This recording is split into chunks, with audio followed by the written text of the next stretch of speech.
বৈশাখ মাস পেরিয়ে জ্যৈষ্ঠের আগমন ঘটে গেছে। গ্রীষ্মকালের ভ্যাপসা গরম, এই রোদ তো আবার এই আকাশে মেঘ জমে আছে। জিমিনের মাধ্যমিক পরীক্ষার আজই শেষ দিন। আকাশের অবস্থা গুমোট হয়ে থাকলেও ভ্যাপসা গরমে মানুষের অবস্থা খারাপ। কোনো রকমের শেষ পরীক্ষা দিয়ে বাইরে এসে আশেপাশে তাকায় জিমিন। নির্দিষ্ট মানুষটাকে চারিদিকের কোথাও দেখতে না পেয়ে মনটা খারাপ হয়ে যায় তার। সেদিনের পর থেকে জিমিন পড়ায় ফাঁকি দেয়নি, কিন্তু সুগার কঠোর আচরণে ছোট্ট মনে ভীষণ আঘাত পেয়েছে সে। সুগার কদিনের সবগুলো পরীক্ষাতেই এসেছিল, কিন্তু আজ আসেনি দেখে ভীষণ মন খারাপ হলো জিমিনের। স্কুল থেকে বের হয়ে গুটি গুটি পায়ে সামনে এগোতে শুরু করে জিমিন। হুট করে পেছন থেকে ডাকে সুগা। জিমিন চমকে পেছনে তাকায়। ঠোঁটের কোণে ফুটে ওঠে চমৎকার হাসি। সুগা সে হাসি দেখেও না দেখার ভান করে। গরমে ঘেমে একাকার হয়ে গেছে ছেলেটা। দ্রুত পায়ে জিমিনের কাছে এগিয়ে এসে বলে, শেষ হয়ে গেছে? কেমন হলো পরীক্ষা? ভালো হয়েছে মাস্টার মশাই। আচ্ছা চলো। জিমিন মাথা নাড়িয়ে সুগার পায়ে পা মিলিয়ে হাঁটতে থাকে।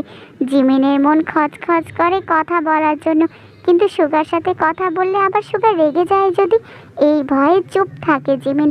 সুগা নিজেই জিমিনকে জিজ্ঞেস করে, পাস করতে পারবে তো?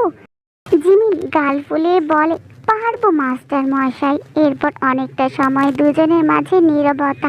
গ্রামের অর্ধেক রাস্তাতে এসে জিমিন মুখ খোলে আর বলে, আপনি কি আর আমাকে পড়াবেন না মাস্টার মশাই? সুগা ব্রু কুচকায়। এমন বোকার মতো প্রশ্ন করার কোনো মানে আছে? পরক্ষণে সুগা ভাবে, এই মেয়ে তো এমনি আস্ত একটা গাধা। সব সময় বোকা বোকা প্রশ্ন করাটা যেন মেয়েটার জন্মগত অভ্যাস। তাই সুগা দীর্ঘশ্বাস ফেলে বলে, তোমাকে আর পড়াতে যাব কেন? তোমার তো মাধ্যমিক শেষ। জিমিন দাঁড়িয়ে যায়, কাঁদো কাঁদো স্বরে বলে, তবে কি আর আপনার সাথে দেখা হবে না মাস্টার মশাই? সুগা নিজেও দাঁড়িয়ে যায়, শান্ত দৃষ্টিতে জিমিনের কাঁদো কাঁদো মুখের দিকে তাকিয়ে থাকে। মনে মনে ভাবে, মেয়েটা ভীষণ অবুঝ। তবে তার প্রতি যে মেয়েটার অনুভূতি দিনকে দিন প্রখর হচ্ছে তা বুঝতে বাকি রইল না সুগার। সুগা তখন শীতল কণ্ঠে অথচ কঠোর কণ্ঠে বলে, তোমার সাথে আমার দেখা হওয়া লাগবে কেন জিমিন? তোমাকে পড়ানোর দায়িত্ব নিয়েছিলাম, তা শেষ হয়ে গেছে। তাই তোমার সাথে আমার দেখা হওয়ার তো কোনো প্রয়োজন নেই। সুগা কথাগুলো বলে পিছু ফিরে দাঁড়ায়। জিমিন সুগার দিকে তাকিয়ে থাকে, অবাক চোখেই তাকায়। সুগা জিমিনের দিকে না তাকিয়েই বলে, তুমি এখনো অনেক ছোট, অনেক অবুঝ। নিজের মনকে অযথাই অন্যদিকে না দিয়ে পড়াশোনায় ভালোভাবে মন দাও জিমিন। নিজের পড়ালেখায় ভালোভাবে মন দাও। আর তুমি কোনো রকম উল্টাপাল্টা ব্যবহার করলে আমি তোমার বাড়িতে জানিয়ে দেব। জিমিন কোনো কিছু ভাবে না। সুগার কথার পিঠে সে হুট করে চাপতে ধরে সুগাকে। সুগা চমকে ওঠে। জিমিন সুগার পিঠে মুখ গুজে দিয়ে কান্নারত স্বরে বলে, আমার সাথে এত কঠিন কেন হচ্ছেন মাস্টার মশাই? আপনি তো এমন ছিলেন না। আপনি তো আমাকে ভালোবাসেন, বলেন। সুগা নিজের থেকে জিমিনকে ছাড়িয়ে নেয়, সোজা করে দাঁড় করিয়ে কাট কাট গলায় বলে, গায়ে পড়া স্বভাব আমার একদম পছন্দ না জিমিন। আর কখনো এমন করলে আমি কিন্তু দেখব না তুমি জমিদার বাড়ির মেয়ে কিনা। আর আমি কখনো তোমাকে বলেছি আমি তোমাকে ভালোবাসি? ভালোবাসার কি বোঝো তুমি? তুমি আর কখনো আমার সাথে কথা বলবে না জিমিন। আমার থেকে সম্পূর্ণ দূরত্ব বজায় রাখবে। জিমিন দুপা পিছিয়ে দাঁড়ায়, ভাঙা ভাঙা স্বরে বলে, আপনি বদলে গেছেন মাস্টার মশাই। আপনি হারিয়ে গিয়ে সত্যি হারিয়ে গেছেন। আপনি আমার সেই মাস্টার মশাই না, আপনি অন্য কেউ। আমার ছোট্ট মনে অনুভূতির জন্ম দিয়ে এখন সেগুলোকে নিজে গলা টিপে মেরে ফেলার চেষ্টা করছেন। যদি আমার থেকে দূরে সরে যাওয়ারই ছিল, তবে মনে এভাবে আসার প্রদীপ কেন জ্বালিয়েছিলেন মাস্টার মশাই? আপনি ভীষণ খারাপ মাস্টার মশাই, ভীষণ খারাপ। কথাটা বলেই জিমিন ছুটে চলে যায়। সুগা হাত মুষ্টিবদ্ধ করে চোখ নিচে নামিয়ে রাখে। সে অবস্থাতেই চোখের কোণ বেয়ে এক ফোঁটা জল গড়িয়ে পড়ে। বুকের ভেতরটা যেন হু হু করে কেঁদে ওঠে সুগার। কোনো রকমের এলোমেলো পা চালে হাঁটতে থাকে। বিড়বিড় করে বলে, আমি সত্যি ভীষণ খারাপ জিমিন। তোমাকে ভালোবেসেও তোমাকে ভালোবাসা বারণ আমার। তোমার বিরহে যে দিনের পর দিন আমার মৃত্যু হচ্ছে, এ তোমায় কি করে বোঝাবো আমি? অপরদিকে লিসা আর জেহপের বিয়ের দিন ঠিক করা হয়েছে আগামী শুক্রবার। হাতে আছে কেবল আর 4 দিন। এর মাঝে বিয়ের কেনাকাটা থেকে শুরু করে সবকিছু সেরে নিতে হবে। বাড়িতে একটা রমরমা পরিবেশ। মেহমান দাওয়াত করা হয়ে গেছে। জিন আর জেনির বাবার বাড়ির লোকজন এখনই আসতে শুরু করেছে। বাড়ির বউরা ব্যস্ত অন্দরমহলের সবকিছু সামলাতে, আর পুরুষরা বাহিরের সবকিছু ঠিকঠাক করে নিচ্ছে। সারাদিনে লিসা, তে, ন্যান্সি, জিন, জেনি, ডেইজি কারোরই একটু বিশ্রাম নেওয়ার সময় হচ্ছে না। সবাই এখন থেকে কাজের উপরে রয়েছে। সারাদিনে জাংকুকদের দেখা পায় কেবল খাবার টেবিলে আর রাতে ঘুমানোর সময়। এর মাঝের সময়টুকু তে থাকে হাওয়া। জাংকুক নিজেও তার ছোট ভাইয়ের বিয়ের সবকিছুর জন্য প্রচুর ব্যস্ততার মাঝে সময় কাটাচ্ছে। আজ সবাই মিলে শহরে যাবে কেনাকাটা করতে। সবাই সেজন্যই তৈরি হতে ব্যস্ত। যদিও অন্যান্য সময় বাড়িতেই শাড়ি দিয়ে যায় ব্যবসায়ীরা, কিন্তু এবার সবাই মিলে আবদার করেছে শহরে গিয়ে নিজেরা কেনাকাটা করবে। সবার আবদারের কাছে হেরে গিয়ে জাংকুক রাজি হয়েছে। তে একটা লাল পাড়ের কালো শাড়ি পরেছে, পায়ে আলতা, নূপুর, কানে দুল, চুলগুলো খোপা করা আর তাতে গুজে দেওয়া বেলি ফুল, হাতে চুড়ি। জাংকুক ঘরে এসে তের সাজ দেখে থমকায়।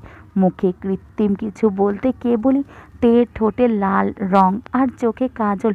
তে তাড়াহুড়া করে তৈরি হতে হতে খেয়াল করে জাংকুক দরজার সামনে দাঁড়িয়ে। তে ব্যস্ত গলায় বলে, সবাই তৈরি হয়ে গেছে জমিদার সাহেব। ইস, আমি দেরি করে ফেললাম। আমারও হয়ে গেছে, একটু দাঁড়ান। জাংকুক কোনো জবাব দেয় না। খুঁটিয়ে খুঁটিয়ে দেখতে থাকে নিজের বইয়ের সৌন্দর্য। বিড়বিড় করে বলে, মাশাআল্লাহ। তে জাংকুককে এভাবে দাঁড়িয়ে থাকতে দেখে কয়েকবার ডাকে। জাংকুক এবারও জবাব না দিয়ে এগিয়ে আসে তের কাছে। তের পায়ের নূপুর ঠিক মতো পরে পিছে ঘুরতেই বাড়ি খায় জাংকুকের প্রশস্ত বুকে। জাংকুক সরে যেতে না দিয়ে আরও পেঁচিয়ে নেয় তেকে নিজের সাথে। তে ব্যস্ত গলায় বলে, ছাড়ুন ছাড়ুন, সবাই অপেক্ষা করছে তো। করুক করুক মানে? জাংকুক বাম হাতের বুড়ো আঙ্গুল দিয়ে তের ঠোঁটের লাল রং মুছে দেয়। তে কিছু বলতে গেলেও জাংকুক তেকে থামিয়ে দেয় আর নিজেই বলে, এইসব দিতে হবে না তোমার। তে ভ্রুকুচকে বলে, দিলে কি হবে? আমি নিয়ন্ত্রণ হারিয়ে ফেলবো। তে চোখ বড় বড় করে তাকায়। জাংকুকের সরাসরি বলা কথা বুঝতে তার দেরি হয় না। হাত দিয়ে ছোটার চেষ্টা করতে করতে বলে, জলদি ছাড়ুন আমাকে। দিন দিন নিজের মুখের লাগাম হারিয়ে ফেলছেন আপনি। ছাড়বো না। তে এবার ছোটাছুটি বন্ধ করে দেয়। বড় একটা শ্বাস নিয়ে পা একটু উঁচু করে জাংকুকের শার্টের কলার টেনে নিয়ে নিজের ঠোঁট মুছে ভালো করে। জাংকুক তের কাণ্ডে ঠোঁট চেপে হাসে। তে জাংকুকের শার্ট ছেড়ে বলে, আর নেই জমিদার সাহেব, উফ, এবার তো ছাড়ুন। জাংকুক হাত আলগা করে দেয়। তে বের হয়ে চলে যেতে নিলেই পেছন থেকে জাংকুক বলে, আমি যদি এখন এই শার্টেই বাহিরে যাই তাহলে কেমন হবে তে? তের পা থেমে যায়। চোখ বড় বড় করে দৌড়ে আসে জাংকুকের কাছে। শার্টের এক কোণা চেপে ধরে বলে, পাগল হলেন নাকি? সবাই কি ভাববে? আমি কি জানি? তুমি মুছলে কেন আমার শার্টে? জাংকুকের কণ্ঠে দুষ্টামি, কিন্তু তে আতঙ্কিত। মনে মনে ভাবল, জাংকুক যদি সত্যি সত্যি এই শার্ট পরে বের হয় তাহলে লজ্জায় মাথা কাটা পড়বে তার। এতটুকু ভাবতেই তের কান গরম হয়ে যাচ্ছে। মাথা দুদিকে নাড়িয়ে বলে, আপনি মুছতে বলেছেন তাই মুছেছি, কিন্তু এখন আপনি জলদি শার্ট পাল্টে নেন জমিদার সাহেব। জাংকুক তখন দুষ্টামি করে বলল, যদি না পাল্টাই? উফ, ও জমিদার সাহেব। জাংকুক শব্দ করে হেসে ওঠে। তে ফ্যাল ফ্যাল করে মুগ্ধ হয়ে সে হাসির দিকে চেয়ে থাকে। জাংকুকের শার্ট আরও শক্ত করে ধরে মুগ্ধ কণ্ঠেই বলে, আপনি হাসলে আপনাকে ভীষণ সুন্দর দেখায় জমিদার সাহেব। আমার হৃৎপিণ্ডের গতি থেমে যায়। জাংকুক হাসি থামিয়ে অবাক হয়ে তাকায় তের দিকে। মনে মনে ভাবে, এই প্রথমবার তে তার জমিদার সাহেবের প্রশংসা করেছে নিজ মুখে। তে চট করে সরে যায়। লজ্জায় লাল হওয়া মুখটা ঢাকতে ঘুরে দাঁড়িয়ে ছুট লাগায়। ছুটতে ছুটতে জোরে বলে, শার্টটা কিন্তু বদলে আসবেন জমিদার সাহেব। তের যাওয়ার দিকে তাকে মুচকি হাসে জাংকুক। নিজের শার্টের কলার টেনে তা খুলতে শুরু করে। আয়নার দিকে তাকিয়ে নিজের প্রতিবিম্বকে নিজেই বলে, তুমি শেষ জীবন জাংকুক, তুমি শেষ। এই তের সৌন্দর্য, লজ্জায় রাঙা মুখ, খোলা চুল, নূপুর আর চুরির শব্দর সাথে তার বিখ্যাত জমিদার সাহেব বলা, সব কিছুতেই তুমি শেষ। শেষ পর্যন্ত এক অষ্টাদশী কন্যা তোমার প্রাণ নিয়ে চলে গেল। গ্রাম ছেড়ে সুদূর শহরে এসেছে সবাই কেনাকাটা করতে। জাংকুক যদিও জ্যাকসনকে পছন্দ করে না, তবুও আগেই খবর পাঠিয়েছিল যেন সে তার সব কিছু গুছিয়ে সোজা দোকানে চলে আসে। ঠিকানাটাও আগেই দেওয়া ছিল, তাই জ্যাকসন আগে ভাগে এসে দাঁড়িয়েছিল। তেরা এসে নামতেই জ্যাকসন এসে গাল ফুলিয়ে বলে, এতক্ষণ লাগে তে? সে কখন থেকে দাঁড়িয়ে আছি বলতো। বাবা গো, আমার পা কিন্তু শেষ। জিমিন তের পেছন থেকে মাথা বের করে বলে, পেট মোটা জ্যাকসন ভাই, এখন কি পা ছাড়া জ্যাকসন ভাই বলে ডাকবো?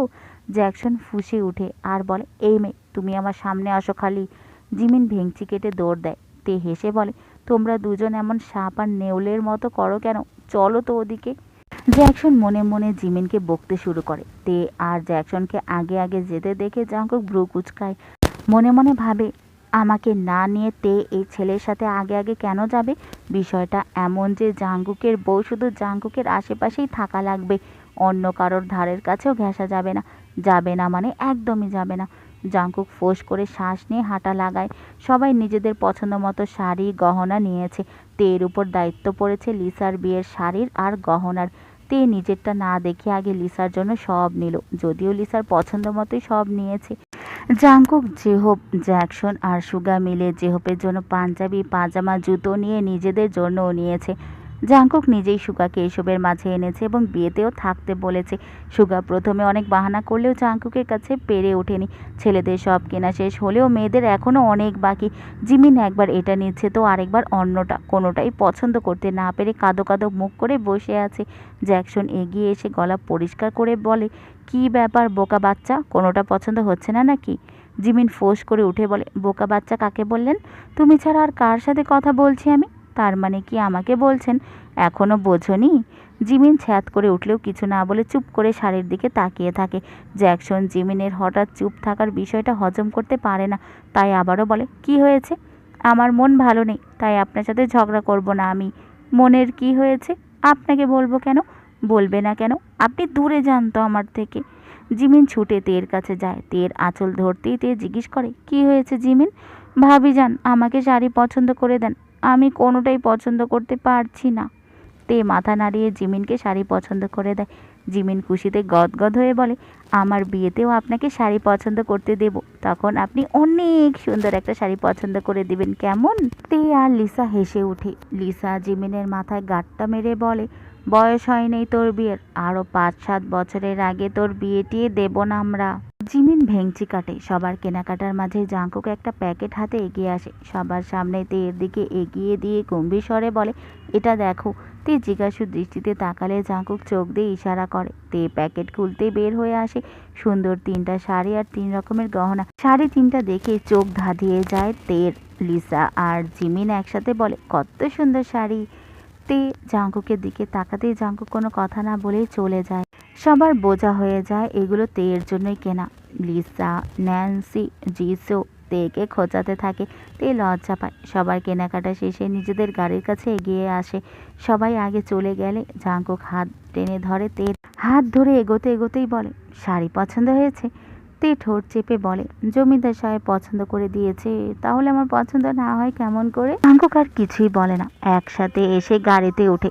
সবার বসার পর শুধু জায়গা থাকে একটাই সিট, তাও জিমিনের পাশে। সুগা এসে জায়গা পায় ওই একটাই। দুজন দুজনের দিকে এক পলক তাকায়, কিছু না বলেই বসে পড়ে জিমিনের পাশে। পুরো রাস্তাতেই দুজন দুজনের সাথে কোনো কথা বলে না। বেচারি জিমিন সুগাকে দেখলেই কান্না পায়। কোনো রকমের কান্না গিলে হাতে হাত চেপে বসে থাকে। যেতে যেতে রাস্তাতেই সন্ধ্যা হয়ে যায়। জিমিন গাড়িতেই ঘুমিয়ে পড়ে। ঘুমের ঘোরে মাথা রাখে সুগার কাঁধে। সুগার হার্টবিটের গতি দ্রুত হয়। হাতে হাত ঘষতে ঘষতে চোখ পিটপিট করে বন্ধ করে নেয়। মনে মনে বলে, এভাবে আমার কাছে এসো না জিমিন, আমি আর তোমার মায়া বাড়াতে চাই না, আমার হৃদয়ের ক্ষত আর বাড়াতে চাই না জিমিন।